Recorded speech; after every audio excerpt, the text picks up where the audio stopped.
That is Lakabel Pnei Mashiach Tzidkenu. And the purpose of it is that we have to receive Mashiach, accept Mashiach, the Geula Amitis Vashlema, with the Geula. So in other words, enough is enough, we're ready for Mashiach. And that's what the Shluchim are all about, that's what their role is all about, that's what their goal is all about. And let's figure out, so what do we need to do? As mentioned many times, in addition, that everybody needs to do, everybody's a shliach of the Eibishter. And because we're all shluchim of the Eibishter, so what do we need to do? We were created to do what Hashem wants us, so everybody has to do that. But particularly the shluchim of the Rebbe. So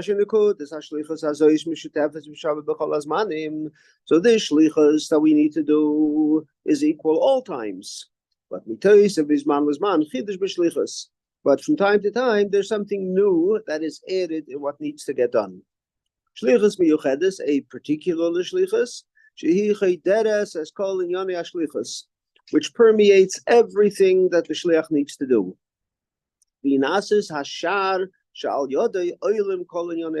This sort of becomes the doorway through which everything that a shliach needs to do rises.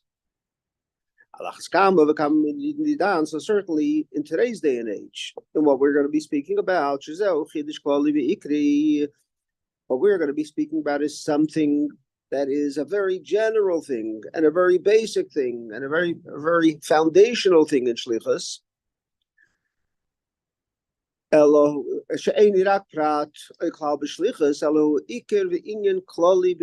This is something that's a very important concept, not just in shlichus, but in everything that's done. There's something so important, so crucial that needs to get done, and that's what this is all about, and that is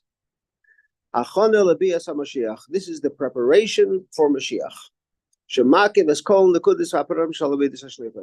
which surrounds, takes into it everything that a shliach needs to do, has to be permeated with the preparation for Mashiach.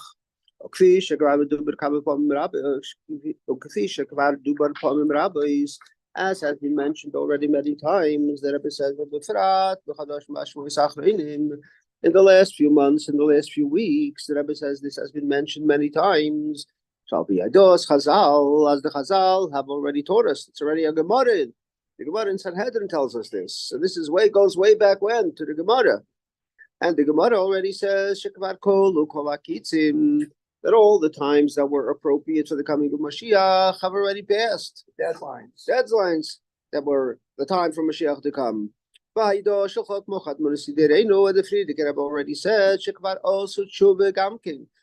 Even you need to Mashiach has to come, but obviously everyone understands in order for Mashiach to come, you have to do tshuva, right? Tshuva is the most important thing. But the Friedrich Rebbe said, but also tshuva. We already did tshuva. Tshuva was done. So you might say, okay, and like people in the world out there says, okay, it's time to do tshuva and Mashiach is going to be here. The Rebbe said, we did tshuva already. Eibishter, what else do you want? We did tshuva, we got ready for Mashiach, and what else? Where's Mashiach? As the Rebbe said, we finished everything. Even the point of Kafterim, we polished the buttons. So what else? What more do we need? We're ready to receive Mashiach.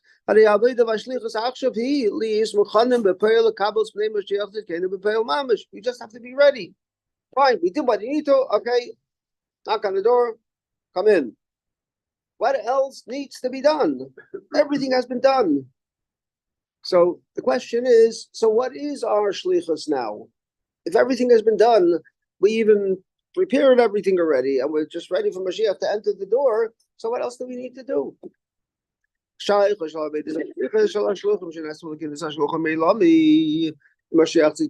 what is the special connection for the Avodas HaShlichus? for the shluchim that have gathered for this special conference, so to say. So let's first understand what is the connection of Mashiach with the avodah of shlichus. What is something that's got to be relevant if you want to think what the shluchim have to do? So what's the connection of shlichus with Mashiach? So let's begin with Al Pasuk. There's a pasuk. The pasuk where Hashem says to Moshe Rabbeinu, what does Hashem say to Moshe Rabbeinu? I want you to go to Paroi to take the Jewish people out of Golus. Right? So Moshe Rabbeinu responds, Shlach no biyat tishlach. Moshe Rabbeinu responds, don't send me to do that. Shlach no biyat tishlach. Send the person, biyat tishlach, with the person that you're going to be sending. In other words, with Mashiach. Send Mashiach to do this. Why are you sending me? And then Mashiach is going to take them out of the Golus. You want to take them out of Mitzrayim? Let Mashiach take them out of Mitzrayim and finish. Get over with it. Moshe Rabbeinu says to Hashem, you want me to take Yidden out of Mitzrayim? Moshe says, Shlach no biyat tishlach. So the Chazal explained, the Gemara explains, what Moshe was saying is, he addresses Hashem and says, Shlach no biyat tishlach. Send this message, biyat tishlach, biyat Mashiach shehu asid l'galois. Send Mashiach, who is going to be the one to redeem Bnei Yisrael, take them out of Golus. So apparently what's being said is that Mashiach is going to be the one that's taking, he's going to be the shliach to take us out of Golus. So Mashiach is this shliach. So apparently Mashiach is a shliach. So we're talking about what is Mashiach? Mashiach is a shliach. Mashliach. Mashliach, right. Also we'll see the same gematria and so on. So you want to know what Mashiach is? Mashiach is also a shliach. The fact that you can say shlach means to send, but you really don't. You mean create an emissary, right? Right. So, and we know Mashiach is a shliach. So we're talking to the shluchim now. We want you to know that Rebbe says that you and Mashiach are really the same kind of person. Mashiach is a shliach, and you're a shliach. Shliach is emissary of the Mashiach. Right. So why did Moshe Rabbeinu say this? Hashem tells him to do it, and Moshe Rabbeinu says, Hashem, not me, the other guy. So why does Moshe Rabbeinu say this? Rashi says that I want you to send the one that you're going to send to take Yidden out of Golus. She'ein soif, because Moshe was explaining saying to Hashem, I'm not going to be the one that's going to end up taking Yidden into Eretz Yisrael to be their full redeemer. You have a lot of shluchim, not just me. And therefore, so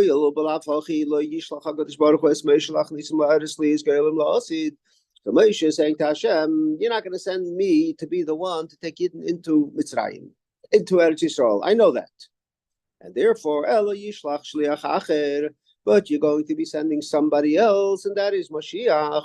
So Moshe is requesting of Hashem, if that's the case, Sheyishlach as Mashiach liyes goyim shel Yisrael gami Mitzrayim.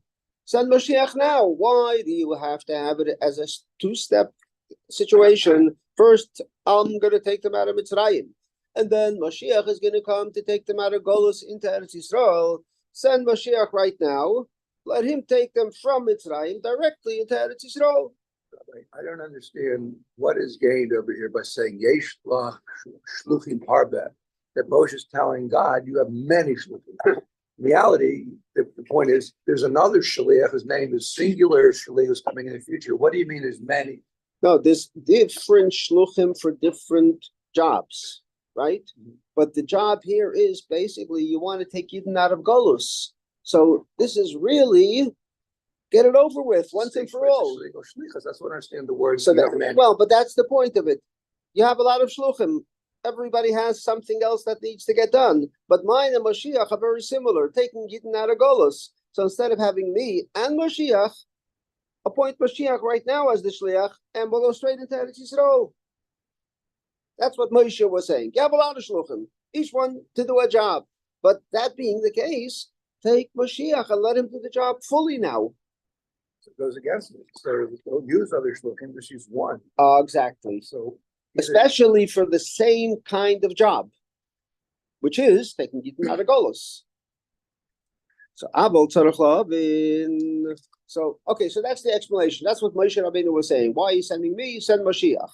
But and since we know Mashiach is a shliach too, so in other words, it's not as if Hashem is saying to Moshe, "No, you're my shliach, not Mashiach." Mashiach is also a shliach, and I know that you're going to have Mashiach do this. Mashiach is your shliach, so let him be your shliach now, and we can avoid the steps in between. I mean, the steps of Kabbalah's getting the Torah. Well, we're not talking about that now. And building up the land of Israel, making it a holy place. We're not talking about those details in between. Moshe's question was, why do we need those details? Hashem can go straight to the point of Geula. If the concept is Geula, you want to redeem Bnei Yisrael, redeem them fully now. So you're telling me because there's other steps in between. So let's see about that. But that's what we're trying to explain, that this is what Moshe Rabbeinu was saying to Hashem. So the question is, we need to understand this. Moshe certainly understood. He was the ultimate of Chochma de Kedusha. So he understood in the best possible way that anybody can understand. He understands because Moshe he understood everything that's necessary for Torah. But he also understood Hashem knew this. Moshe Rabbeinu knew that Hashem knows this. So what's Moshe Rabbeinu sharing with Hashem? Hey Hashem, you want to send me? Don't you know that you're going to send Mashiach? Of course Hashem knows that. So what is Moshe Rabbeinu sort of saying to Hashem here? Moshe Rabbeinu, Moshe certainly knew Shakadosh Baruch Hu Atzmi Yoda Shu wasn't the Shliach as Mashiach. Hashem certainly knew that he's going to be sending Mashiach. Legal as Yisrael Osid, and in spite of the fact that he knew that Hashem knows this, Bochar Moshe Kishliach Legal as Yisrael Mitzrayim. In spite of the fact that Hashem knows I'm going to send Mashiach later, but Hashem says, still, this step has to be done through you. The next step is going to be done through Mashiach. So Maduim came because Moshe Shlach Dabiyat. So what did Moshe have in mind? In other words, he's saying to Hashem, don't send me, send Mashiach. So basically Hashem could say to Moshe, don't you think I know that? I know I can send Mashiach, but I still want to send you. So if I want to send you, go. So what's Moshe Rabbeinu's issue with Hashem? What is he saying to Hashem? I mean, just think about what is the idea of Mashiach to the Yidden who are just leaving Egypt. They've never had their own homeland, even to be able to. So again, let's get into that and let's see. These are all issues that we need to understand. And then finally, they're going to say, you're going to get the base of Mikdash with David and Melech. Okay, so that was your Mashiach already. You had Mashiach once already. So again, let's understand what this is all about, which is what the Rebbe is getting into. In other words, he wants to give us an understanding, but in order to give us that understanding, he asks these few questions. So let's get to it now. So we need to understand what's basically happening. Moshe is doing one thing, Mashiach is going to do another thing, and in order for Mashiach to be able to do what he needs to do, there needs to be a Moshe first, Hashem says. Moshe assumed it doesn't need to be a Moshe, and Hashem says, no. There's got to be step one, and then step two. Yesh lahavin. Vesh loimar, she understands this. So what we need to say that it's because of that. This is what Moshe Rabbeinu requested. He said, let Mashiach go. In fact, that is what happened. That is Shliach, that Moshe Rabbeinu, who was sent by Hashem to take Yidden out of Mitzrayim, and Moshe was saying, no, send Mashiach. So in fact, because Moshe asked that, and apparently Moshe understood what Hashem wanted, and still Moshe asked it, so that is why that same Shliach Moshe, you're right. that he actually does that. So what we're saying is that apparently, yeah, Moshe Rabbeinu, in spite of that he knew that Hashem knew about this, that he was going to send Mashiach. Still, Moshe says, "Let him go right now. Let Mashiach be the one that takes you to Naragolus Mitzrayim." So, because Moshe, understanding all of this, requests that. So, in fact, somehow, and we'll see how that finishes off. When Moshe Rabbeinu took Yidden out of Mitzrayim, he already had within him some part of Mashiach that Moshe was requesting that he should be taking Yidden out of Mitzrayim. What does this all mean? And this is actually what Moshe Rabbeinu was requesting. What was he requesting? Shlach no b'yatishlach. When he was saying, send Mashiach, so he was saying to Hashem, although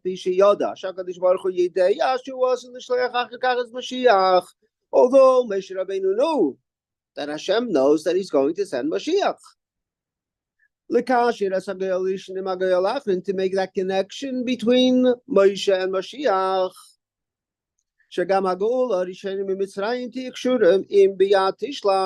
That even when Yidden are going out of Mitzrayim now, already it should be associated somehow with Mashiach, as Moshe requested, send Mashiach now. And Hashem says, you know what, you're right, let me get Mashiach involved in this too.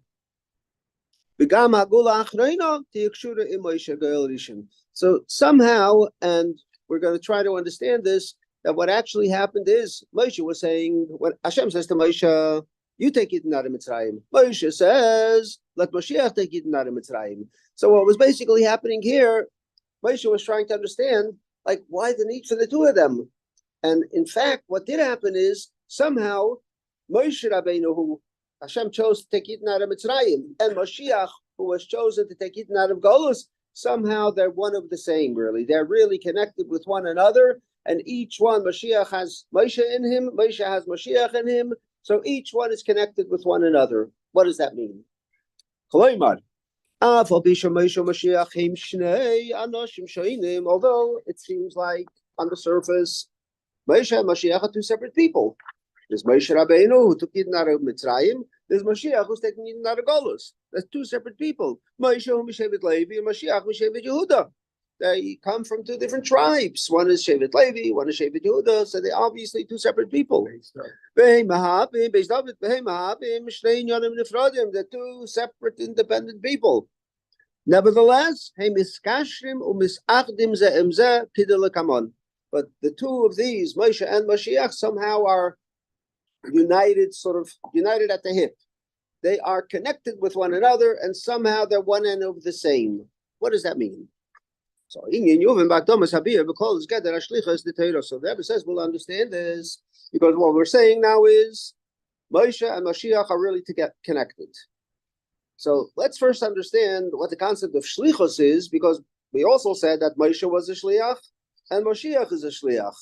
So let's understand first what a shliach is. We'll understand that, then we'll be able to understand. So Moshe is one piece of the shlichus, Mashiach is the other piece of the shlichus, and they really have, Moshe has what Mashiach has what Moshe has, and together they're taking Yidden out of Golus. So, what is the general concept of shlichus in Torah? Beginning with the first shlichus that we're told about in Torah, and it begins to be spoken about in our parsha. And that is the shlichus that Abraham sends Eliezer to find a shidduch for Yitzchak.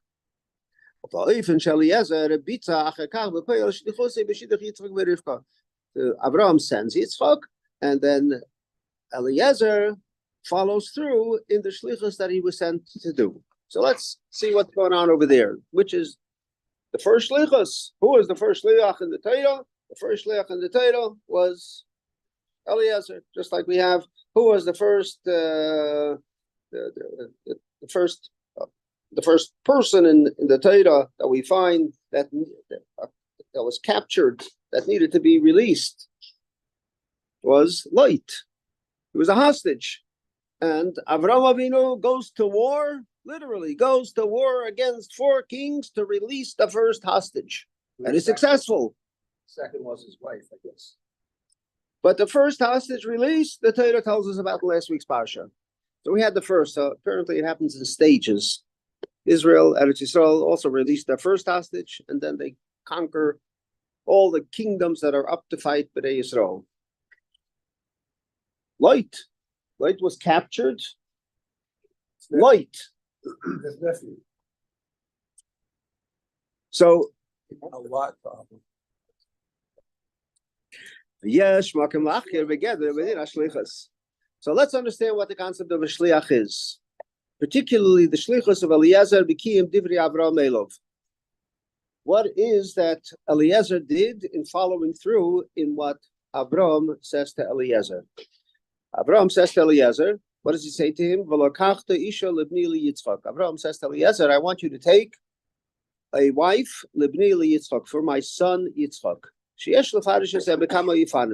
This statement that Avraham says to Eliezer can be explained in different ways. Number one, Eliezer shliach choya, that Eliezer was a shliach. And 167, shliach choya li kiddushin, that Eliezer was a shliach for kiddushin. He was matchmaker. Next page, shluchai shaladim k'maisei, that he was a shliach for, Not a shot. well, he was more than a shliach. He was actually a shliach. It's like He was, instead of the husband. if I say to you, I want to get married to somebody, do it for me. Go give that person a ring and do it on my behalf. So you can do that. You say, for example, you're overweight, heavy executive. You can send one of your shluchim to exercise for you. Well, you can't do it for exercise, but you can do it for marriage. And we'll understand why. I understand. I say radiation. You can't send somebody to get right. Kiyadua, as is known. So that's one concept, a shliach, which is ma'isa shliach k'ma'isa mishaleach. When the shliach does something for you, if you appoint somebody to do it on your behalf, so if he does it for you, it's like he did it, like you did it. It's a legal thing. You say to mizu gam your action is like the person that's sending you, like the mishaleach is doing it. It's as if the mishaleach did it. So it's legal.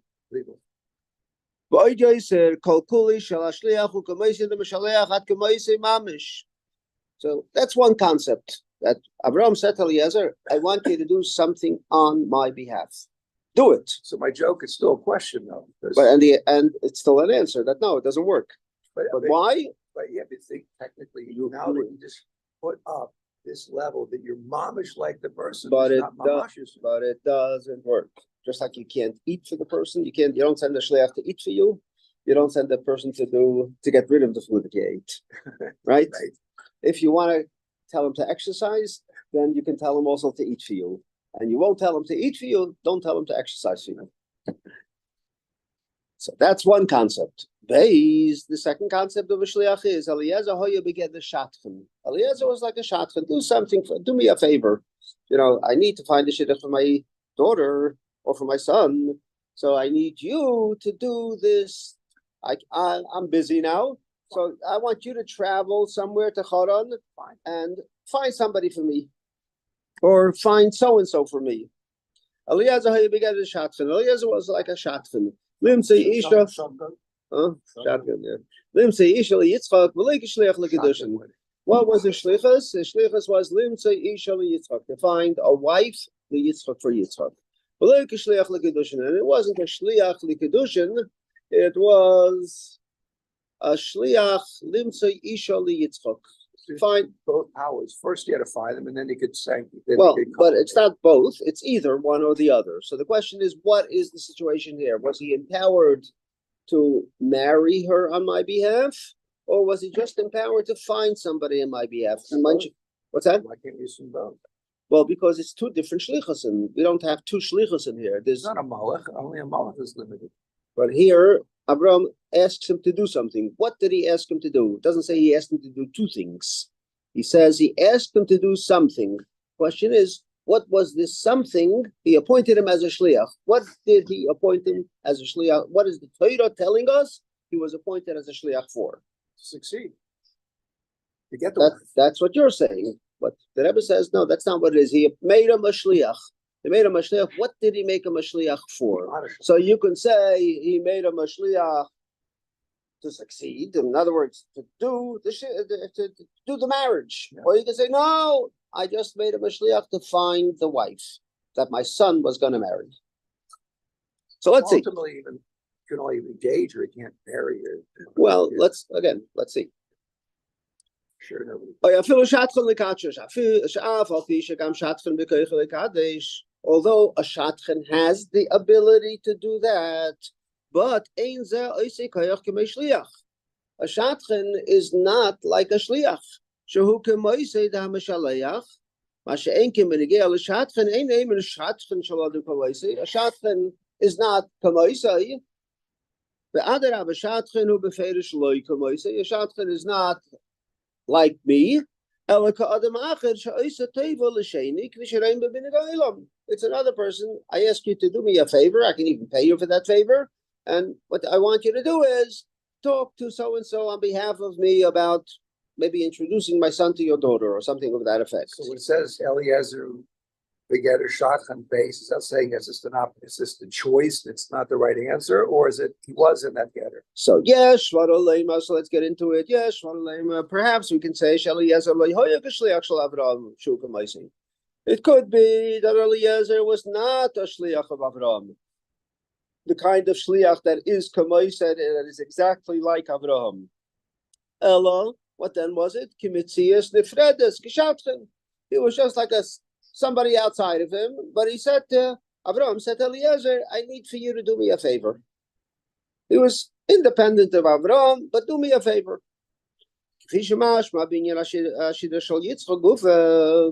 As it seems from the Shidduch of Yitzchak that in fact was the case, which is what do we see? That Eliezer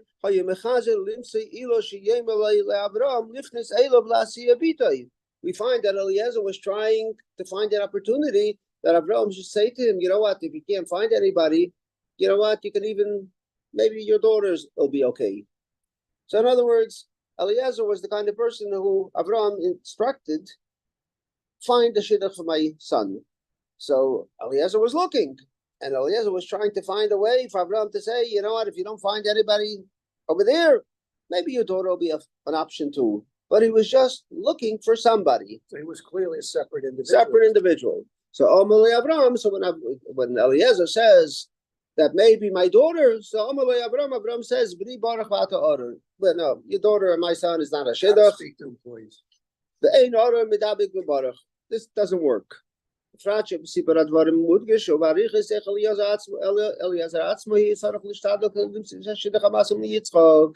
And we find that in the story of the shidduch, Eliezer had to do things to find the right shidduch. What did he have to do? Eliezer, he had to daven to Hashem. Hashem, please help me find the shidduch.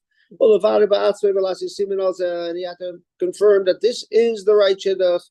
And he even asked for a sign, even in a miraculous way. Avraham said to Eliezer, don't take a daughter from the people of that land. Go find somebody from my family. He didn't tell him who exactly I want you to marry. So apparently he was looking for somebody, find the right choice. In this particular case, the shlichus that Eliezer had, there was an option for his personal agenda to get involved in it, because he has reason to think maybe this is the right one. Maybe there's another reason to think the other one is the right one. So on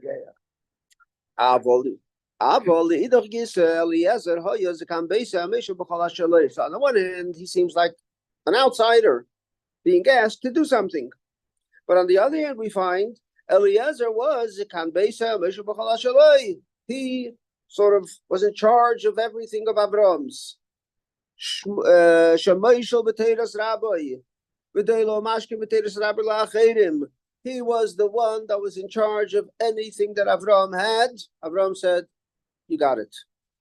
He drank from the Torahs of his rabbi. Everything that he understood, that he was the one that shared whatever Avraham had with anybody else in the world, physically and spiritually.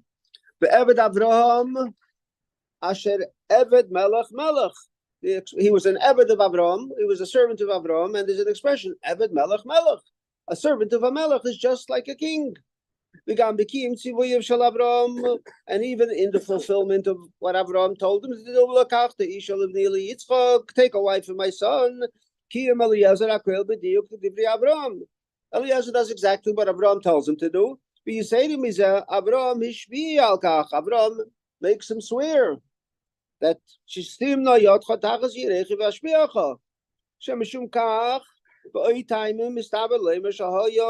on the one hand, we've concluded that Eliezer was independent of Abraham. On the other hand, it seems like he was just like Abraham. So which way is it? That this concept of assuming that Eliezer was a shliach, moving Gami Mashakosov. There's also a pasuk that says, it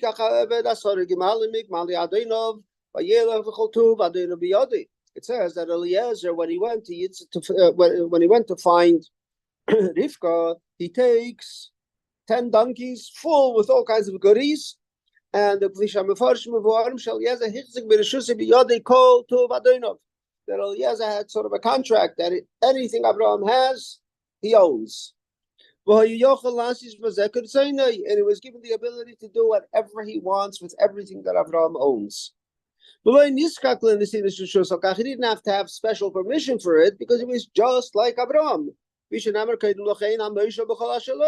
was in charge of everything. Skip the brackets. How is this even possible that Abraham should say, here, anything I have is yours? Why would Abraham do something like that? Why not? Giving it to somebody, and he's not sure that this guy's going to do what he needs to do. He has to trust that he will. Why would Abraham do that? But he did do that. So we must say, we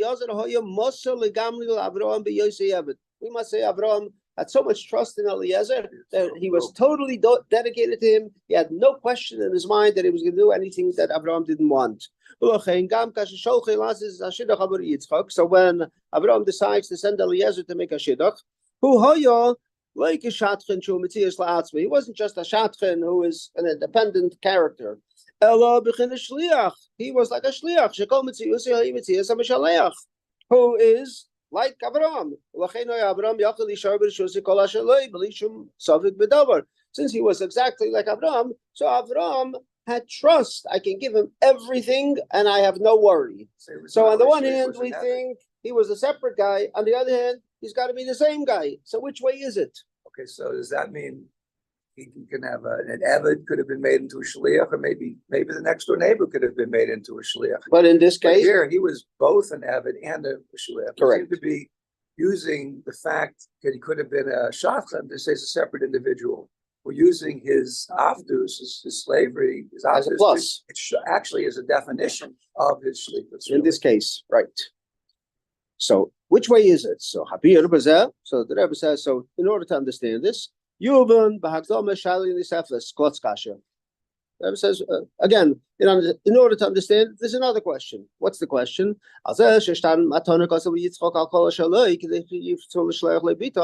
that Abraham gave Eliezer a contract that said that everything that he owns, I'm giving to Eliezer. So anybody that Eliezer comes to, he can say, what do you want? I can give you anything. Abraham was a very wealthy man, and I have all the wealth in the world as long as you agree to marry Yitzchak.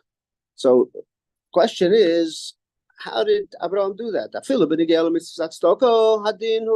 Even if you talk about tzedakah, when a person gives tzedakah, the halacha is that a person shouldn't give away everything that he has for tzedakah. And if you do that, you give everything away, you transgress. It says you have to give from everything you have, but not everything you have. You have to keep something for yourself to stay alive. How is it possible then that Avraham should give everything to Yitzchak? Even if he said you're going to inherit me, even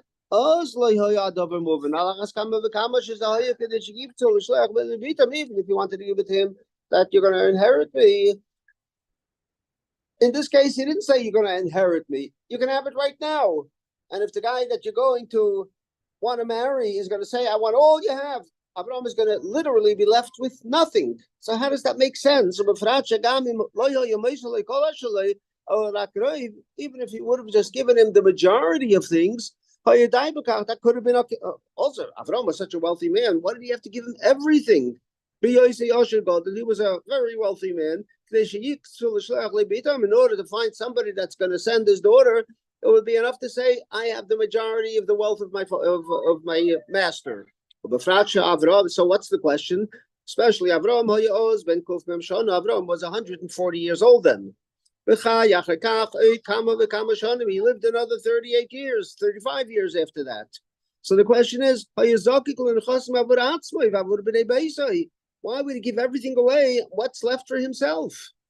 What's the meaning of this? So the Pnimus so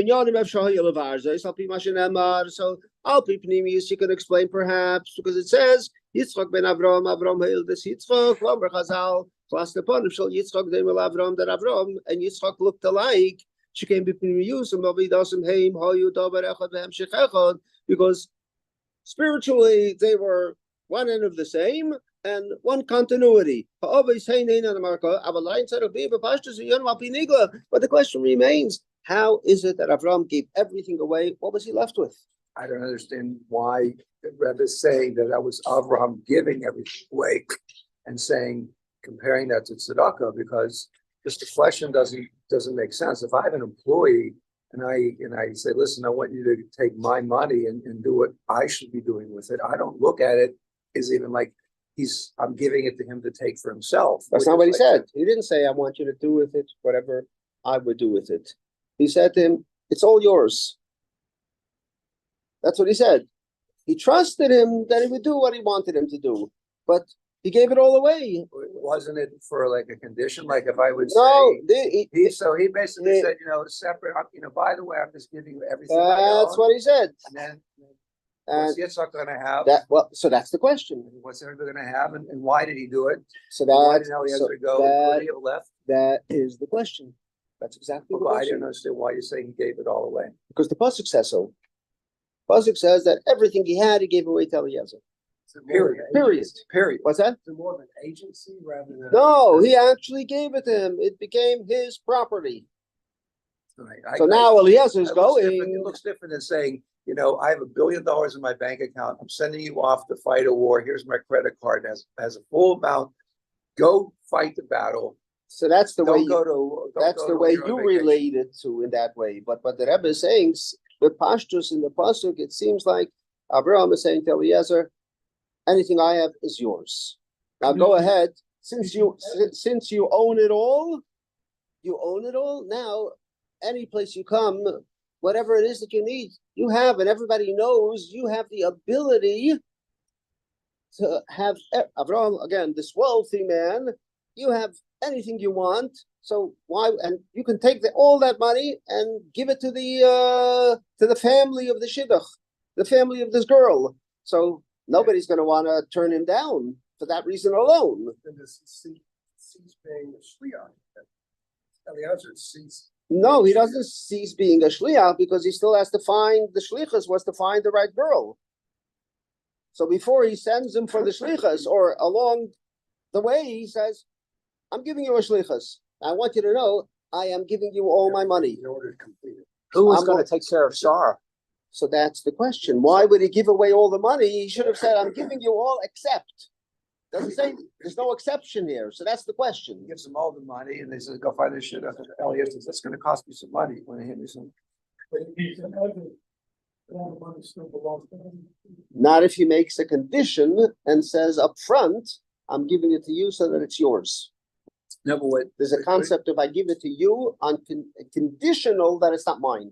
Yeah, but doesn't the definition of what he's saying, Eved Melech Melech, and therefore if you do give it to the Eved, by definition, okay, fine, it automatically belongs back to the. No, that's not what Eved Melech Melech is. Eved Melech means that if you're a servant of a king, you are a king. Okay, but doesn't. Not that you are the king. But doesn't there's a law about the Eved, everything he has belongs to his master? That's the question he asked, So and therefore the answer is, in this, yes, generally that's the case, but in this case where I gave it to the Eved conditional, Does it say that in the Torah? it does say. So I gave it to him.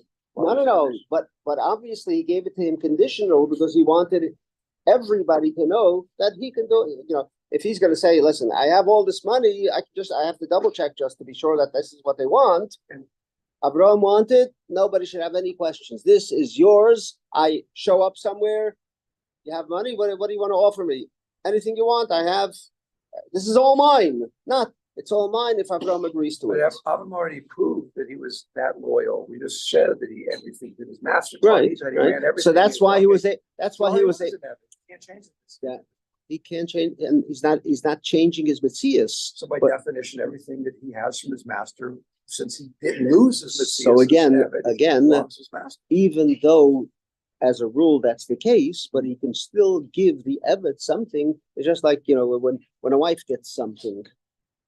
Okay. As a rule, it goes to the husband, unless somebody specifically says, and that's the condition of this. She might not want to take it on that condition, but if she takes it, accepts it on the condition that this is yours and nobody, you don't share this with your husband. Those kinds of properties that a woman can bring into the marriage, that it's excluded from. The master can say, if your brother wants to give you a present, if they both agree on it, yeah. So again, the question is, why did he do this? We're going to have to stop very shortly, or what I'm going to say is, Yossi, if you want, maybe you take over. Okay. I just have to run off to this. Okay. So the only thing is, do you mind calling into my with Zoom? Yeah. Call in. I'm going to ask Reb Yosef Silverman to take over, and he's going to call into the Zoom. So he will continue. Good.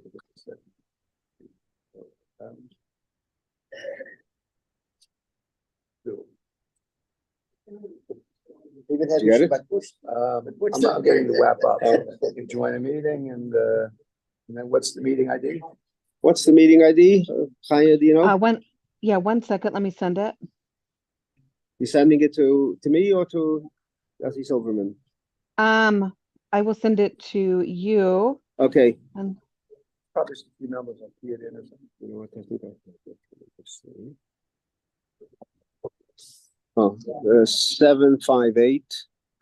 No. So yeah, 758 4763. Wait, you said no, yes. I started again. 758 4763 452. Okay, Zoom name. Is this Zoom? Yes. And the passcode? 634 966.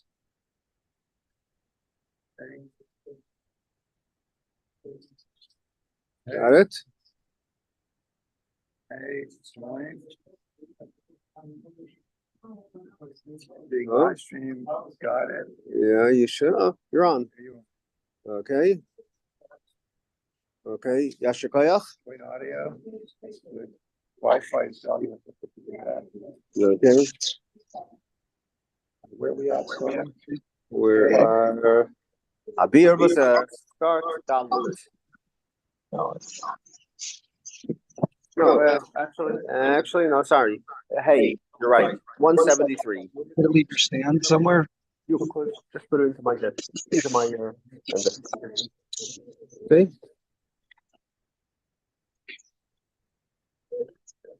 Is anybody move that I can look at the faces? Who's on? yes, we have good video and audio. Please feel free to proceed. All right, so continuing. Rabbi, have a safe trip. Mazel tov. Shalom Masachas Yom. Amen. Drive safe. V'yesh lo Rabbi Bezeh So the Rebbe begins explaining every question we had up until now. Nisuyi Yitzhak v'Rivka, Nisuyin v'Chanel Nisuyin, Rishonim Suvim b'Torah, that the marriage between Yitzhak and Rivka, which were the very first marriage that the Torah tells us about, Einam Rak Nisuyim Pratim Bein Shnei Yechidim Yitzhak Rivka. They're not just telling us about individual marriage between Yitzhak and Rivka. Ela in Hachi Klali. It's much more general and all-encompassing. Ela Hayu Hanisuyin Rishonim Shal Zug Yehudi. In other words, it's telling us about the very first marriage of a Jewish couple. And this is significant. This is the first marriage, Jewish, we say, it's not Avram and Sarah, but it's after the mitzvah of Mila had been performed. We say to Mizrahi,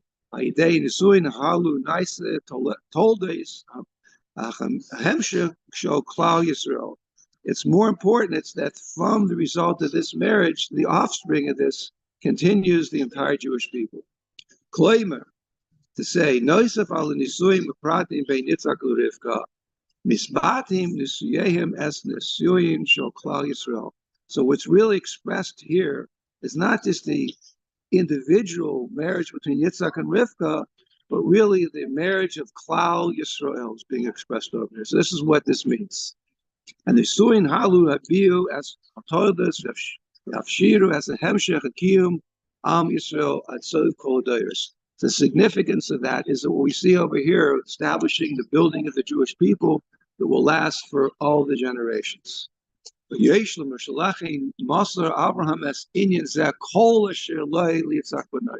So now it's not a small amount of money for just one wedding to take place, but Avram saw that this is such a huge thing. It's the entire concept of the continuation of the Jewish people for all time. For such a thing like that, Avram invested everything that he had, and he gave everything for Yitzhak. Asher lo Yitzhak, but he gave everything to his son Yitzhak. Whereas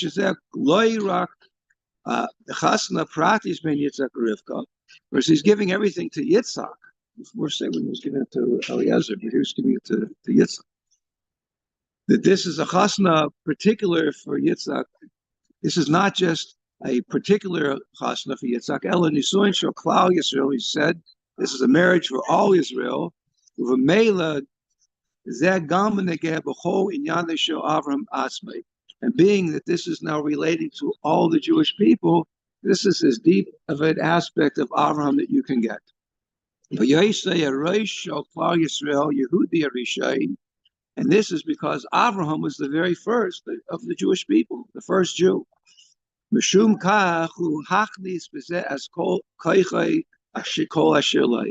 for this important mission that Avraham had, that he therefore invested everything that he could possibly have. If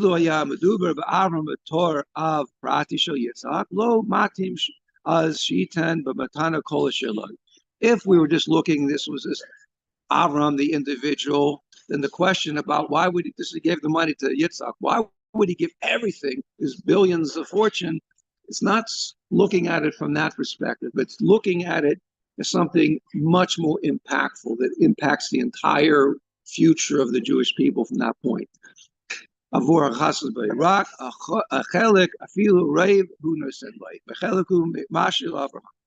for a particular, if it was just like when we marry our children, we look at, okay, it's one of our kids getting married, and there'll be another kid later on. We still have to retire at some point, and that we have other inyanim that we're about, that we wouldn't spend everything on this one transaction. But Avram's looking at it, all his essence is to continue the Jewish people for all time. And this is the key, this is the place for Yitzhak to get married, to be able to build the Jewish people and to continue. There is nothing else. There's no retirement in Century Village. There's not trips around the world. There's no other anything. He's going to put everything he has. As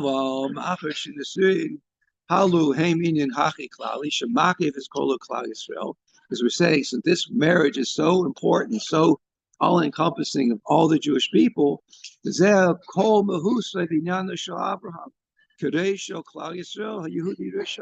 essence and very being of the very first Jew. This whole being includes everything, so there is nothing else. Ein makom shishar chelik. Afilu prati hachikaten shel Avraham ba'ofen shu muvdam bezeh chasher solam. So what he's saying is that Abraham insists on himself personally to be so invested in this one mission that he wouldn't want there to be even 1 cent or one aspect of him that's not fully invested in this. This is like teaching, if Abraham's mission, he was all in. He wasn't 99.9% in, he was 100% in. There's a lesson in that for everybody. I remember in Vodas HaKodesh, just throw that in the side, he says, when it comes to B'tachan and Hashem, you're either all in or you're not. He says it doesn't work where you split it, even 99% trusting Hashem and 1% your boss, your physical boss, you have to be 100% in. Abraham, in this case, was fully in, therefore he gave everything to Yitzhak.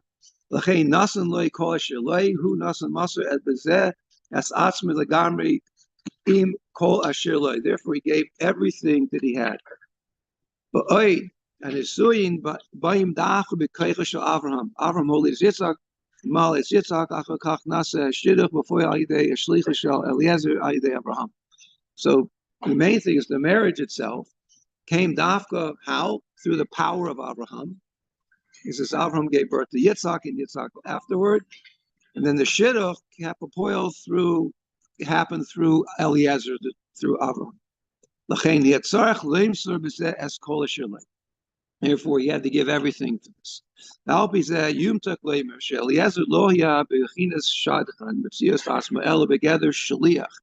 Therefore, we have to say that Eliezer wasn't considered as a shadchan, rather he was considered as the emissary shaliach. In other words, that he was begether shaliach, kamoisa shoma shaliach, in the same category as the one who sent him. Avraham. And since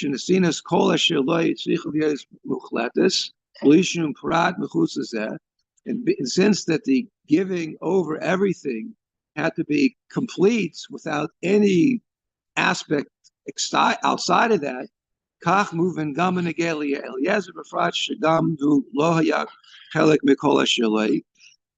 it had to pertain to Eliezer, particularly since he was also part of a chelik that Avram had. In other words, Avram really gave everything to Yitzhak.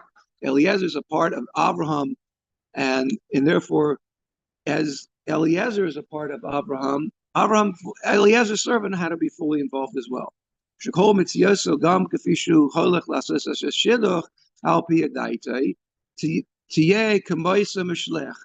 then, even when Eliezer went and he was given, the reins to do as he needed to do and saw fit according to his intellect and to come up with however he found the wife within the realm of where he was told to find his wife. So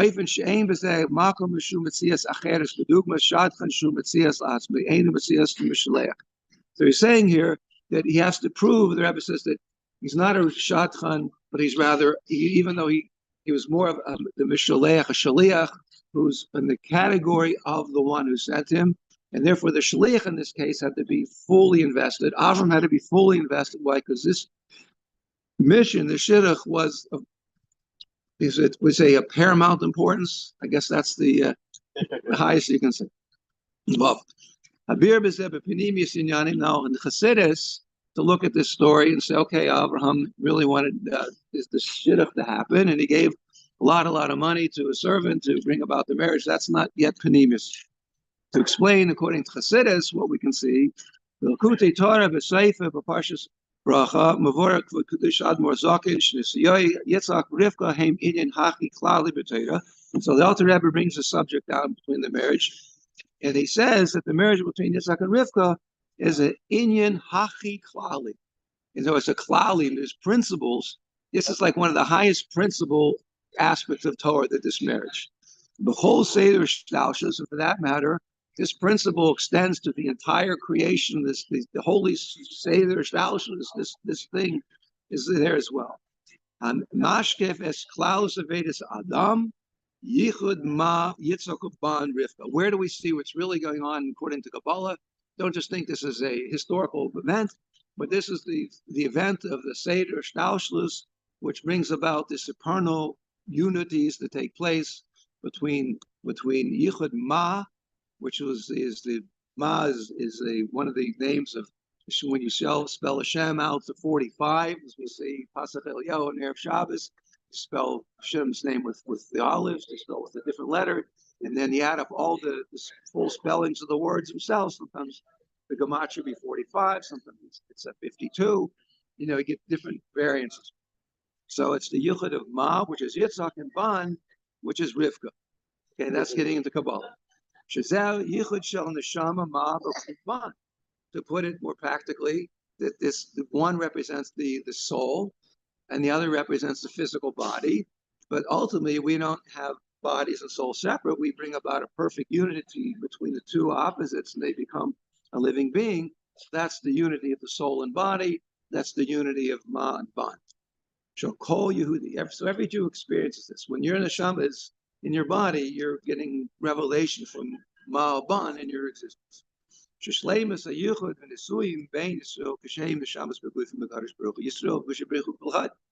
now it's not just our own body and our soul, but this is now God and the Jewish people. We also become a complete unity with God. It's like the body and the soul. You don't think of them as two separate things, so you don't think of the Jewish people and God as two separate things. You think of them one being. As it says that Israel and God are completely one. It's completely one, so you can't see the difference.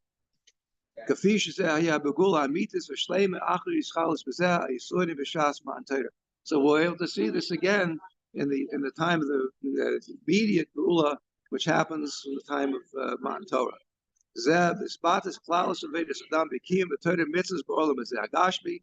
And in this we can express the entire purpose of a Jew living in this world, this physical world. Why did God have to send a spiritual soul to live in the physical world? A yichud shel ma uban, because that way you can connect the two levels of ma and ban together. What does this mean? That the unity, all these, even in the spiritual world, God seeks to bring about the absolute unity. We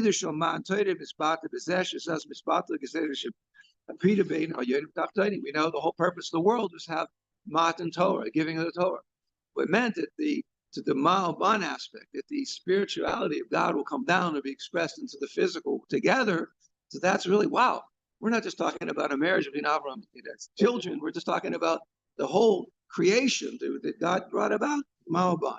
Ruchnis and Gashmias, Ma'al-Ban. We want to be Ruchni and Gashmis together. So we're not supposed to be a Ruchni person. We're not supposed to be a Gashmi person. We're supposed to be this unity where if you take the two opposites of Gashmis and Ruchnis and you put them together, so then you're really expressing the true essence of the unity of Hashem in there's two opposites. Like in the base of Mikdash, the Aron took up space, and this is meat of Ein Meat. So it says it took up space, it didn't take up space. So what do you mean? The two opposites. Yes, that's where you see God really revealed when you transcend. So you have Ruchni, you have Gashmi, each thing has its place. When you show you can bring them together, you're expressing that which is the true essence, the singularity of God is beyond all the names of Hashem. Remember, it's different names. So it's pretty powerful. And Chidush Matan Torah is expressed. They bring down the highest spiritual world to the lowest physical world. Nisan Akoyach Lechaber Ached Gashmis Ruchnis. And after Matan Torah, the power to unite physicality and spirituality was given over. Up until then, we didn't have the power. Just like Abraham, until he had the bris, he wasn't able to really fully connect to spirituality and physicality until the bris happened. So too, in a sense, Matan Torah is for everybody because we're able to bring spirituality and physicality. Shaguf Agashmi, Hadavar Agashmi, Yasei Kodesh, that the physical thing will become holy. Ad Chefsa Shofadusha, until the object itself becomes, you have to, halachically, it's now a holy object. You have to sanctify it. Shleimus Yuchud Zeh Shel Ma'al-Ban, B'tachas Shleimus Agili, Yeh Begul HaMitas, Shleima the Rabbis, Yeh the Keva, the Soviet Gever, you'll come and see Yud. So now we're going to say that the perfection of this, what we're speaking about now, in a sense, it's not something that everybody is fully aware of because the world's still conducting itself. There's a lot of darkness going on. And if we were going to be seeing all this with our own eyes, there really wouldn't be a place for this darkness in the world to go on. However, in Chassidus, the best thing we can do is to, in our minds and our awareness in the world that we see, we should be so aware of this godliness going on that it becomes our reality. So instead of the humans on this planet not being aware of this godly reality and then say, well, we really need human awareness, we, the humans, will be fully aware of God. Jews are important, and also we should make the rest of the world fully aware of God. That we should seal that this physical world is meant to be godly. It says, Al Pizeh Mavor B'Kuditora Mudua Torah Maricha Eidus Shlichus Eliezer Had Pasha Shal Eliezer Kuful B'Teidish Ken in Shlichus Eliezer Levara Hamshech Yudeh. Therefore, we just said it's so important and so critical that it's like representing Matan Torah. So now it explains why this particular story is told and then retold in the Torah. It's the longest recounting of any story that exists. So, and every single letter is valuable space in the Torah. So to give so much, they question. So it's saying, yeah, but it's a really, really important ending over here. Shal Yitzhak, Rivka Ma'aban, Zaybil, Hamshich, Bechinas Yichud, Mamashu, Bechinas Nesuim, Penimis. So this is what you say to bring this down, to what we're saying. Rivka, this marriage, is referring to the name of Hashem Ma, Ban, which is the spiritual and the physical. And to bring this down to the level of Yichud Mamish, where he's saying, what does it mean? I'm in the physical world. Should I not have a connection to God because I'm in the physical world? On the contrary. So I need the spiritual, I need the daven, I need to do everything. But dafka down here in the physical world, we have this important connection to God. And that's how it happens in the Torah, from this very marriage. So now we see how important it is. Pashas Rivka is Matzli Padan Aram, Bechutz Arts, Etzel Besuel Arami. Love and Arami. So we're saying Rivka, in a sense, would be the physical at this point. Yishubei Subo, the man in his house came, so the woman is the physical, and the man would be the spiritual in this point. It says, in Mashiach will come, it says the feminine will encircle the male. We'll be able to see in the physical godliness, it's even greater. But Rivka came from a place of Padan Aram, wasn't exactly the most refined strip. It's like saying Gaza. And Rami came to Saul, the deceiver, not a very great guy. Lavan Arami, another deceiver. I mean, my goodness. There are a lot of thorns, but we found a rose in there. It's Bechina's Ban. And we're expressing that's the level of Ban. The shame of 42. And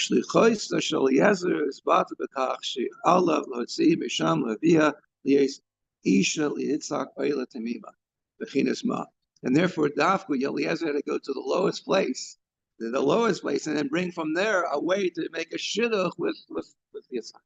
He's saying, we're going to take the low physical and make it a dwelling place for God. And what does it say when they got married? When Adam and Chava got married, you separated, they become one, they become basar chad, you become a man and a woman or one body. Ma'oban, Shibani Beis Israel by Israel Ba'ilum is Agashmi, that they build a house in this physical world. Kasher Atachisi Laholid told us Pshutam Gam told the same Shel Tzadikim Ma'asim Tevim Shem Baim Kol Yisrael Atzav Kol Datus. And in this household, they have the generations of that we raised generation and generations told us. They're also referring to offspring and the good deeds that somebody produces. In other words, we're here to be in this physical world doing good things in this world. The move on. This will give us the understanding. So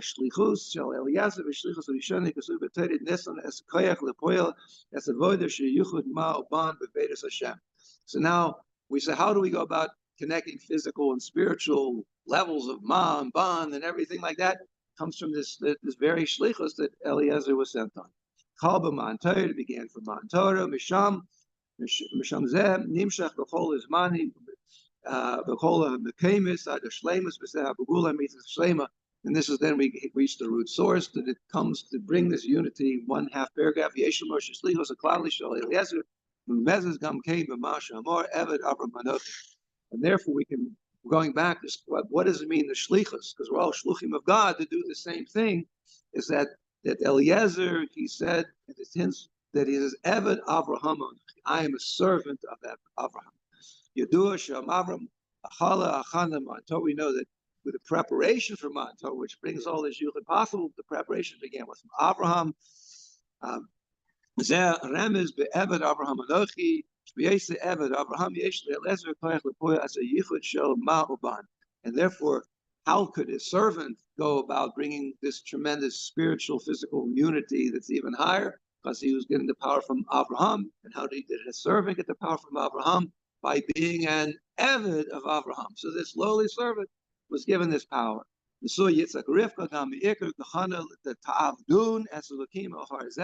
Ultimately, the Jewish people were able to serve, become avadim of Hashem. So we say, we're also avadim. So if Eliezer could get the power to bring about this force in the world, all of us after Matan Torah, all of us by being avadim of Hashem, Havdun Hashem, we're able to bring this about the Gilisha Anochi, Hashem Letecha B'Matan Torah, and then we'll be able to bring about the revelation of God that we saw in Matan Torah. So we can stop there. No Zion, and I think it's 12:10. Sicha goes on and on. Not too much further. Anybody going to stay? You two guys going to stay if I keep going? No? We're stopping We here. will definitely stay if you keep going. What's that? I said we will stay if you keep going. If you're not done, it's more important that you keep going. But if you don't want to, no pressure. Well, I mean, I don't have the whole men's room just left. How many people are on? I think usually we stop around 12:10. So I think or 12. So I think we'll just stop here. Next week Sounds I good. have to do it. But we all look, to summarize it, we're all empowered because of our connection to God Almighty to do the most amazing godly things, the whole purpose of our existence. And there's no way we can fail. And we are guaranteed to succeed because of where our power comes from. So Big human, we get distracted. yeah. We got to keep our eye. Well, that was thing. And Abraham meant a lot to him, so he put everything he had into it. He was successful. So if our missions are important to us, then we'll give at least more than we've been giving up until now. Whether we can put our full selves in, we can always, Reb would say, so do a little bit more, and that's the main thing, little baby steps of more. But anyway, the exclusive of all the in Israel and the soldiers that we should see very, very immediately, speedily, the Lokacharafine, the redemption with Mashiach Zekenu, to end all the suffering, bring back all the captives and all of all the captives from all the gullahs to bring Mashiach Zekenu B'Kar Mamash. Amen. Okay. All right. Thank you. So I get to everybody. Thanks for reminding on. I think I'm closing out. Thank you. Thanks. Bye-bye.